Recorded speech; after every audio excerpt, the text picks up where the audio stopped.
I want to change this conversation now to female-centric storylines and what we're seeing. Mark, I don't have any information on new media, I'm sorry, so I'm going to start with you on this question. With all of that in mind, what is the marketplace right now for female-centric stories? Great. Well, I think one of the things that we're seeing right now is that women, for example, in the Sundance Labs, we know in Hollywood that the numbers are quite skewed and that women are producing an incredibly small amount of the content being created, but at the independent space, it's much closer to 50-50.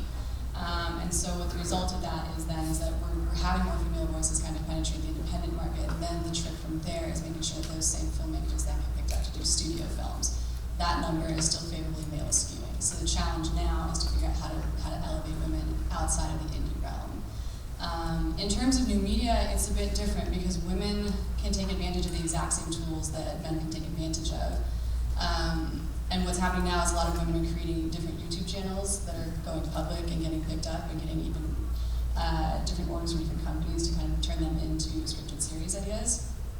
We have the same access to Vimeo platforms and the same access to things like Stage 32, which can help us kind of start to balance out, continue to further balance out what the independent space can do for women. And the more that our voice is present there, the more pressure we can put on sort of the mainstream Hollywood system, if you want to term it that.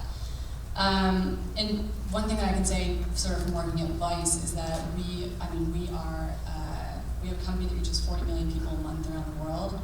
And everyone actually thinks that our content is male skewing, but we're pretty much 50-50 now as well. And so to that effect, we are creating more women's content. And what that means is that we are hiring female filmmakers, hiring female producers, and we're creating content that is about women in the world. That's both news content, scripted content. And so really what we're seeing now is that these different online platforms that have served as even news media companies are now turning to original content. And even those companies are embracing what women can contribute to that pool. So I think really it's a matter of, for the ladies, I think it's a matter of figuring out what the tools are that we want to kind of really get our hands around and what each media brand sort of promises for us. I'm happy to speak to this as someone who works at Lifetime. First of all, I'll just say, as a card-carrying feminist, I'm so happy to work for a female-driven network.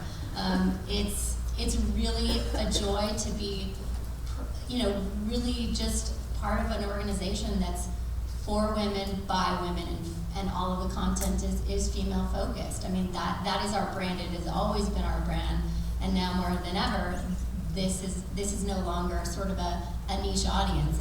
It is becoming much more mainstream. I think in the past, perhaps it also had sort of a derogatory connotation to it.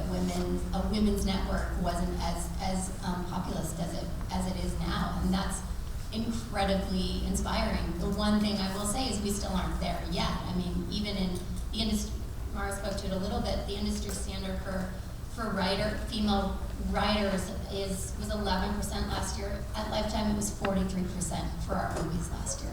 That's a big difference between the industry standard and what we're doing, and I'm really, really proud of that.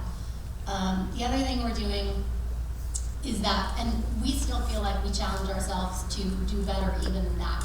We want to be the leaders, and we want to set a good example for everybody. So one of the things that we instituted this year was something called Broad Focus, which is an initiative to raise awareness, to make the barriers for entry much smaller for women as artists, directors, producers, executive producers. So we are creating an initiative to give women a pipeline to get their content made, a pipeline to get focused, and one of the first ways that we're doing that is partnering with the Bentonville Film Festival, and we are an exclusive partner with them, and that is May 9th. And one of the best things that comes out of that partnership is that we have promised to license and distribute a film from that festival on Lifetime. So they'll have automatic distribution, and we've also guaranteed that a script from the festival will go into our development pipeline as well. So really proud of all the things we're doing.